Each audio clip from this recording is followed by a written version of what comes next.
البلاريط شغلة من الأكلات الشعبية القديمة. فأول قبل الأولين كان يجيهم البلاريط من الصين، والبلاريط يعتبر من المواد النشوية، يستخدم يعني عدة أشكال تشكل فيها البلاريط. قبل كل يجينا احنا شو طوال هذا، الحين يعني على شكل مدور، ويانا شكل الملواي، يعني شغلات يعني حسب المصانع اللي كانت تصنعها. والبلاليط أكله تختلف من إمارة لإمارة. يعني احنا دشينا بيوت، وانتم ما شاء الله دشيتوا بيوت، شفتوا ان بعض اللي يحمرون البلاليط قبل الشعيرية اللي هي الحين يسمونها شعيرية، يحمرونها لين تاخذ اللون ما بين البني والشو اسمه لون العسلي كذي، وعقب ما يخلصون يقلونه يحطونه ويا الماء. عدة طرق، بس احنا طريقتنا الأولية اللي هي نفس الحين بنراويكم اياها. الحين جدرنا يفور، ناخذ البلاليط، طبعا ما حطينا شيء، الحين الماء خالي، شوف حطينا البلاليط، هذا جدرنا نحطه تحت، وهذا خلصنا منه، ونتريا البلاليط مو مثل عيش، ما ياخذ وقت، على اساس اعطيكم فكره، ما ياخذ مثل العيش لا ياخذ شوي زياده. من تشوفه يقلب مره مرتين، بعد يمكن ما يقلب خلاص. الحين احنا ما حطينا فيه شيء. الحين كل اماره طبعا مثل ما قلنا تختلف. عندك في بعض الناس مثل ما قلنا ان يقلون البلاليط، وحد منهم يحط على البيض، واحنا بنسوي لكم البيض الحين، يحط عليه بصل على اساس لانه هو حلو ينحط عليه شكل. الحين نسير على البيض، طبعا تاوتنا ونستخدم نفس السمن. السمن هذا مشهور عندنا في الامارات، اللي هو سمن احنا نسميه سمن ذوابه. بس شوف شيء بسيط، ما تحط زياده، حسب انه ايش يعطي ريحه. شوف الريحه كيف، ريحه السمن روحها يعني تعطيك نكهه للبيض. الحين هو مضروب، احنا عندنا البيض مضروب بيضتين ثلاثه مضروبه، شوف بس ما نكثر زياده.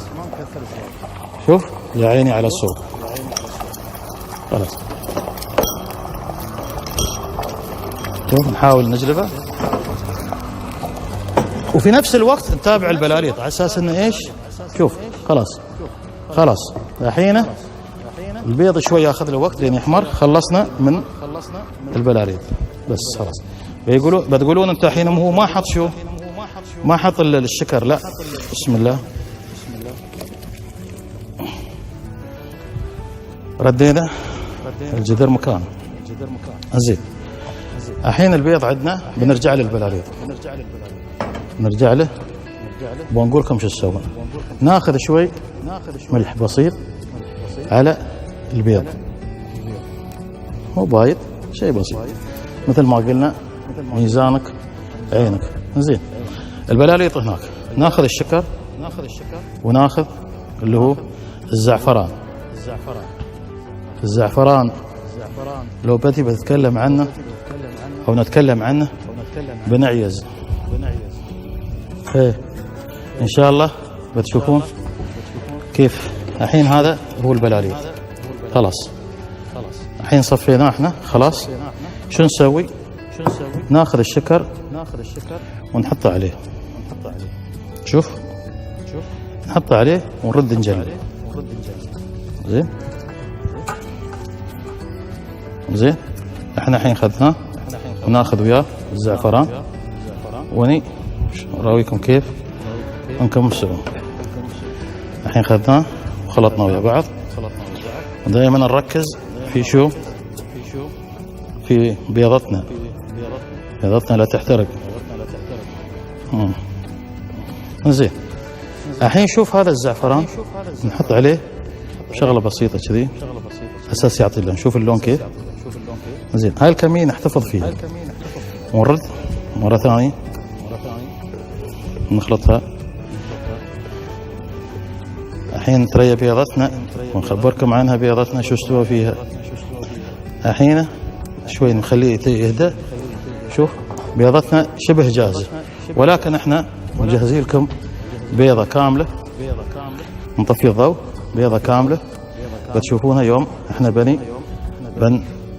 بنغرف البلاليط.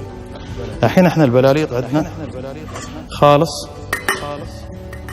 بس مجرد نبطل الحرارة او ضغاطة ونجيب هالصوب ونجيب الشكر هني، نحطهم هاي كل الاشياء هذه هني. ولا ننسى السمن ضروري ومطلوب، لان في نهاية الطبخة لابد انه هاي اللي تكلمنا فيه البلاليط. بسم الله ونغرف.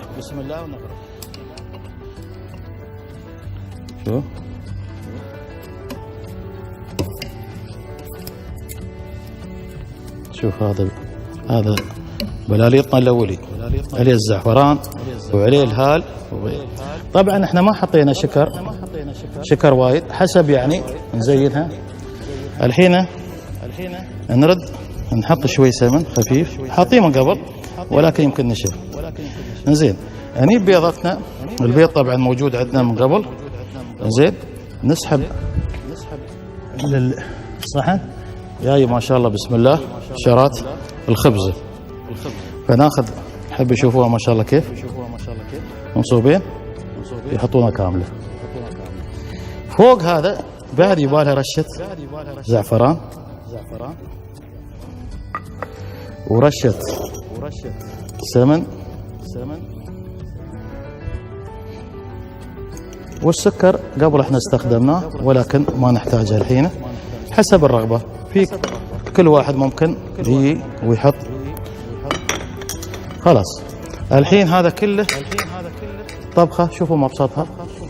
هذا اليوم حلونا وأكلتنا الشعبية.